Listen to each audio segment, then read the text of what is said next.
Imagine being trapped in a room where time doesn't exist. No phone, no TV, no sunlight, no escape. Just four walls and your own thoughts. Now imagine someone tells you, you are not allowed to sleep. Not tonight, not tomorrow, for 15 days. 5 people accepted that challenge. None of them came out the same. What happened inside that room was so disturbing, it was never meant to be revealed. Some stories are buried for a reason. This is one of them. The Russian sleep experiment. In the 1940s, during a time of war and fear, 5 prisoners were given a strange choice. Spend 15 days in a sealed room, the scientists said, and you will walk out free. No chains, no guards, just one rule: do not sleep. Freedom was worth the risk, so they agreed. The heavy door closed behind them, and the outside world disappeared. The room had no windows, no clocks, no beds, only cameras, microphones, and small vents in the walls. A strange gas flowed through those vents. It didn't make them tired. It didn't make them dizzy. It simply kept them awake. The first few days felt normal. They talked about their lives. They joked about the food. They laughed about the experiment. One man said, "After this, I'm going to sleep for a week." They believed the hardest part would be boredom. They were wrong.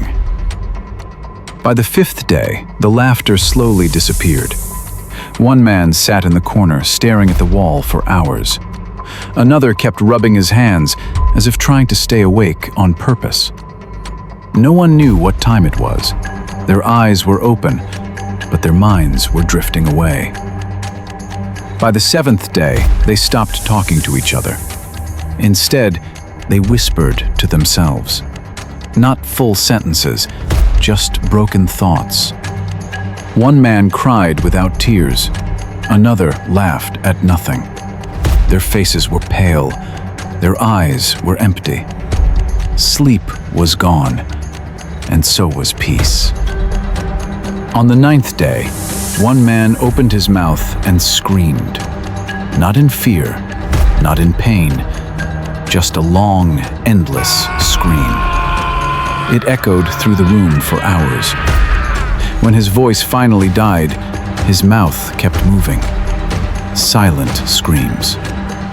The others didn't react. It was like they had forgotten how to care. The days that followed were worse. The remaining men began hurting themselves, scratching their skin, pulling their hair. Not to escape, but to feel something. Their movements were slow. Their eyes were empty. They didn't look human anymore. They looked like shadows of who they once were. On the 15th day, the gas was turned off. Fresh air filled the room. A voice came through the speaker. "You can leave now." No one moved. The scientists opened the door. What they saw made them step back in horror. Thin bodies, damaged skin, broken eyes. Only a few were still alive, but none of them wanted to leave. They begged for the gas to return. They begged not to sleep. One of the survivors was dying. A scientist leaned closer and asked, "Why are you afraid of sleep?" The man slowly looked up. With a weak voice he whispered, "Because when we sleep, we meet what lives inside us." Then he closed his eyes, forever. The experiment was never repeated. Some say the files were destroyed. Others say it was only a story. But the message remains. The human mind was never meant to stay awake forever. Because sleep doesn't just rest us, it protects us from ourselves.